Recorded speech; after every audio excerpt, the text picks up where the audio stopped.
And then last year, she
begin. The knowledge of benediction.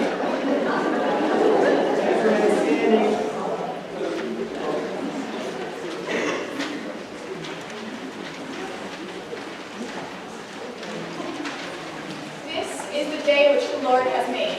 Let us rejoice and be glad. This is the day which the Lord has made. Let us rejoice and be glad in it. Oh, give thanks to the Lord, for he is good and his mercy endures forever. This is the day which the Lord has made. Let us rejoice and be glad in it. This is the day which the Lord has made. Let us rejoice and be glad in it. Witness. Sometimes the mountain is hidden from me in veils of cloud. Sometimes I am hidden from the mountain in veils of inattention, apathy, fatigue, when I forget or refuse to go down to the shore or a few yards up the road on a clear day to reconfirm that witnessing presence.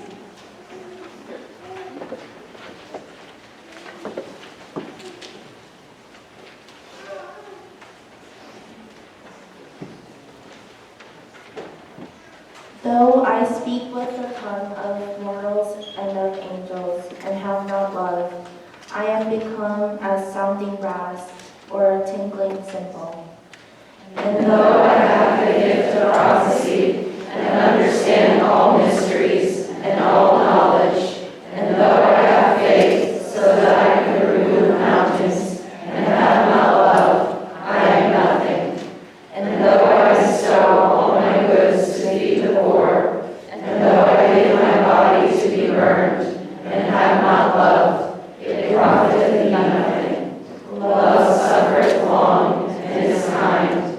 Love envieth not. Love vaunteth not itself, is not puffed up, doth not behave itself unseemly, seeketh not her own, is not easily provoked, thinketh no evil, rejoiceth not in iniquity, but rejoiceth in all truth, beareth all things, believeth all things, hopeth all things, endureth all things. Love never faileth, but whether there be prophecies, they shall fail. Whether there be tongues, they shall cease. Whether there be knowledge, it shall vanish away. For we know in part, and we prophesy in part. But when that which is perfect is come, then that which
today's service, to give you a better sense for how this fits with Westover. The format of this service is quite similar to our weekly chapel service for students, faculty, and staff. The girls conduct the chapel line as you just did, seniors filing in first, and juniors, and sophomores, and freshmen. We have made a change just recently. I don't know if you can see, but there's a space here. The fire marshal finally caught up with us. Two other eagles. Honestly, I still forget we do this. I just happen to remember today. One of the most significant changes to chapel in the past 15 years or so has been my work with various groups that are now gathered in the Raising Center for Global Justice. We have a number of services that feature our students from all over the globe. Students involved in WALSA, which is the Westover African American Latino Student Association. Students who are part of Spectrum, which is our LGBTQ plus and ally group, and those passionate about both environmental sustainability and service to others. Additionally, we've had many speakers, including students, faculty, and outside guests, who focused on our theme year this year, which, as you know, was Owning Our Narrative, which was a very good theme to promote chapel talks. Another, again, initiative that originates in the Raising Center. Our speakers vary each week, and this year a number of faculty and students were eager to speak. I had more asks this year than I've ever had before, especially from faculty. We heard from Theater Director Marla Truini, Science Teacher and fellow alumna Heather Manella Nuzzo, and Archivist and alumna Muffy Thomas Green, just to name a few. Other speakers included members of the senior class, alumni from all facets of Westover's history, and representatives from outside groups. So, Westover remains an important part of, chapel remains an important part of Westover's curriculum. We value the opportunity to experience this weekly ceremony together as one community in one room, focused on topics that provide us all an opportunity to reflect, to work to understand each other better, and in continuing this wonderful Westover tradition, to better understand those who've come before us, and those who are here, and those who are going to come after us. I say this all the time, we're a spatio-temporal community. We extend into all of your homes. Westover extends into all of your homes. Westover extends all the way back to the founding of the school, and Westover extends far into the future. It's my pleasure now to introduce our speaker.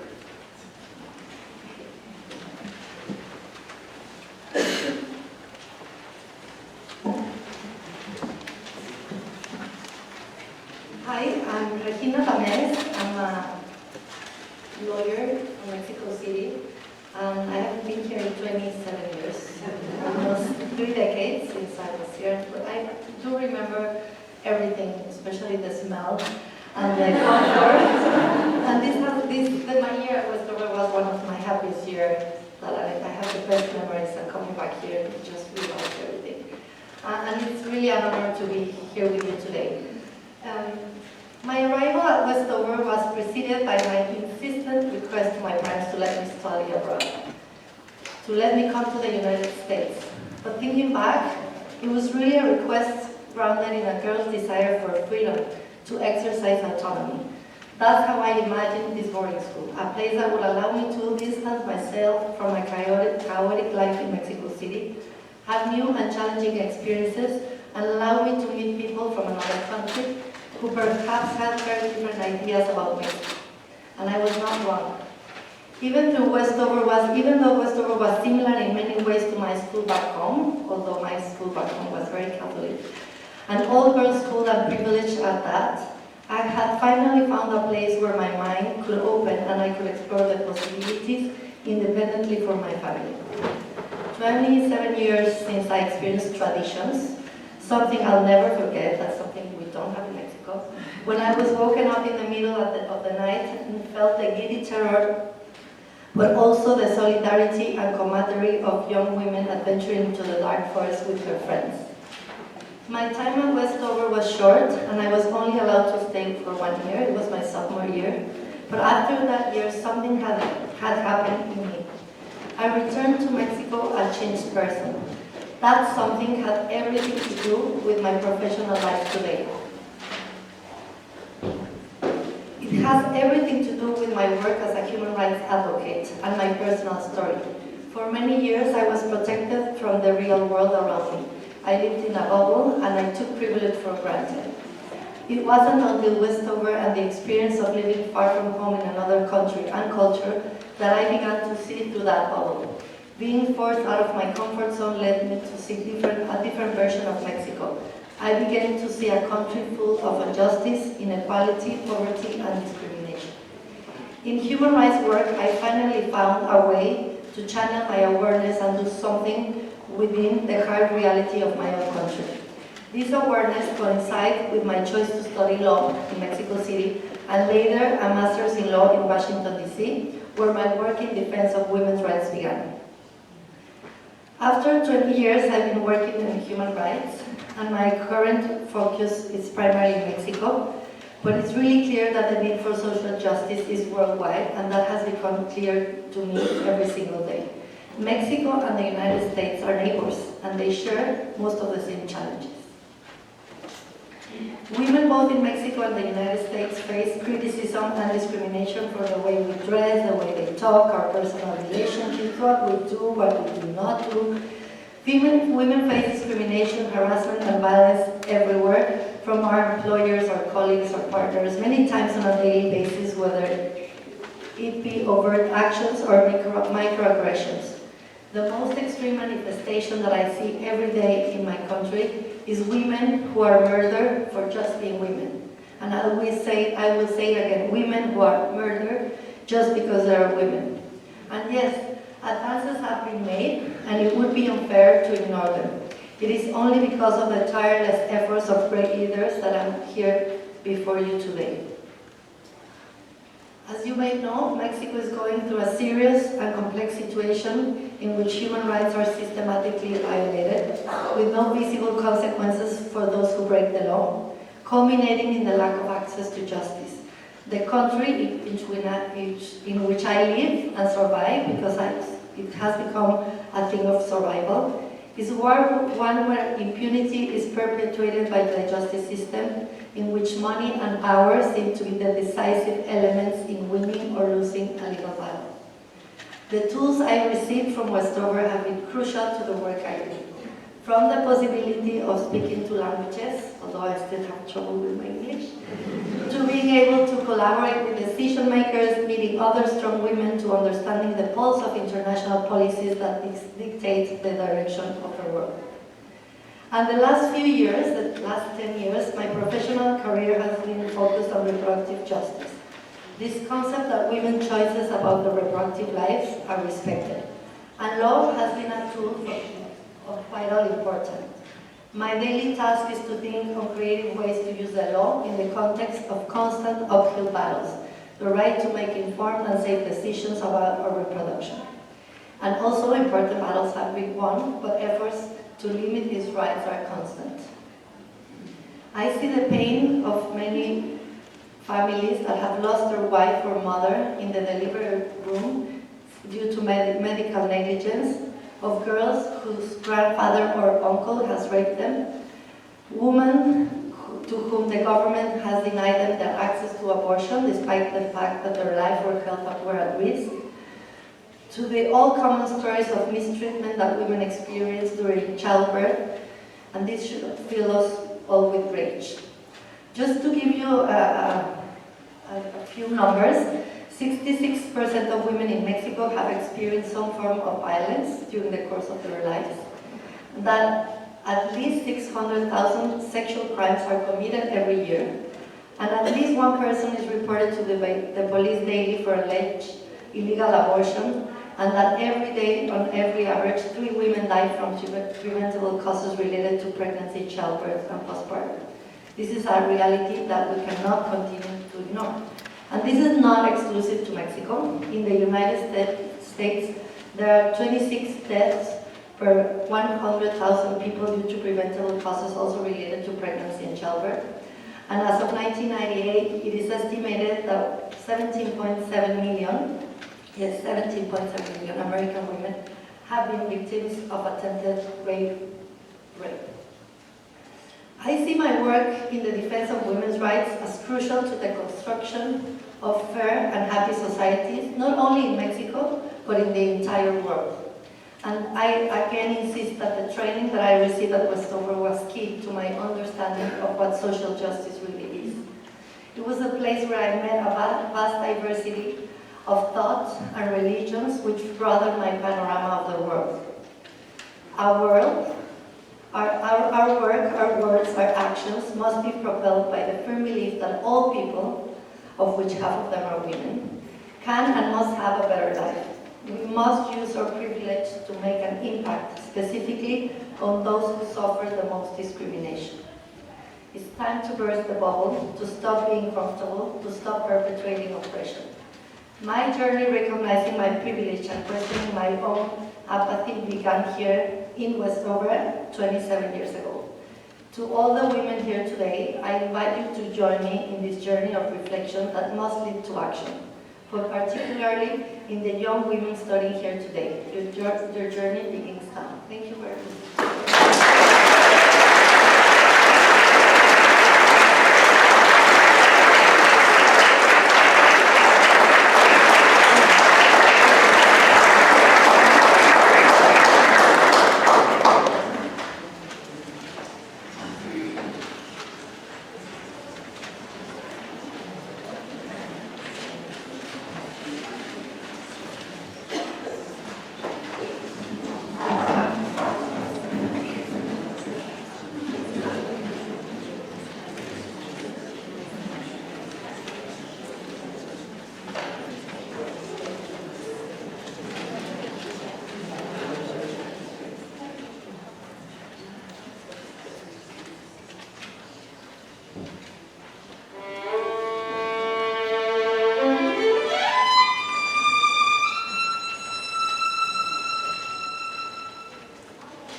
Now let us take a few moments to remember in quiet prayer and meditation. Remember to use the unity classes with God. Quiet but not necessarily silent. If you would like, over the course of this time, to share aloud the name of the person you are thinking of so that we may share in your mindfulness of God, please do so.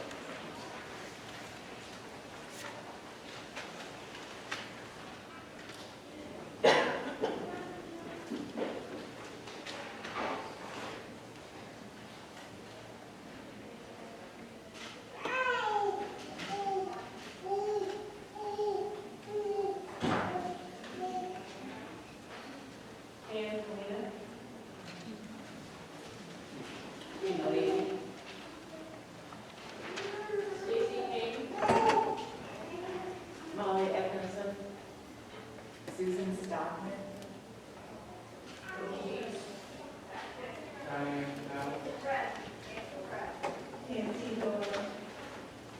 Bliss Corcoran.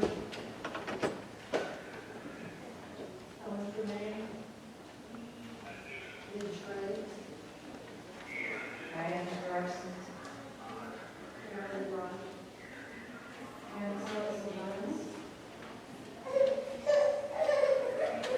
Anita Montgomery. Sam Millette. Linda Burdick.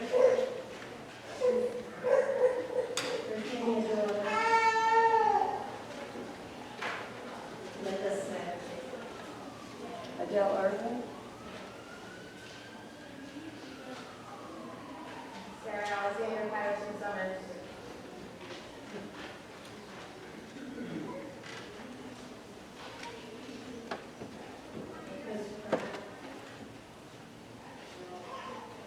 Wendy Griswold.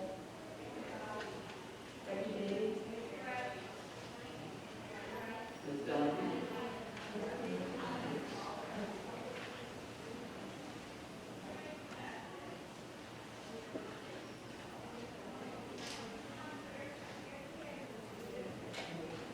Dear God, we pray for these and other leftover friends who are not with us in chapel this morning, but who are in our thoughts at this reunion time. We trust all who are dear to us who never fail to care and love for this and a larger life, believing in good that exceeds even our deepest desires and prayers. Amen.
benediction here, after which we will exit through the doors, and please turn right and we can go in that way. Or we can go through this door. Okay, so we'll all recess through these doors. Okay. This is by John Donne, called Enoch, or Blessing. On the day when the dead weight deadens on your shoulders and you stumble, may the clay dance to balance you. And when your eyes freeze behind the gray window and the ghost of loss gets into you, may a flock of colors, indigo, red, green, and azure blue, come to awaken in you a meadow of light. When the canvas frays in the currach of thought and the stained ocean blackens beneath you, may there come across the waters a path of yellow moonlight to bring you safely home. May the nourishment of the earth be yours. May the clarity of light be yours.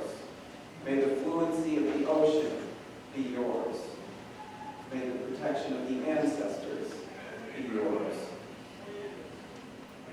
And so may a slow wind work these words of love around you, an invisible cloak to mind your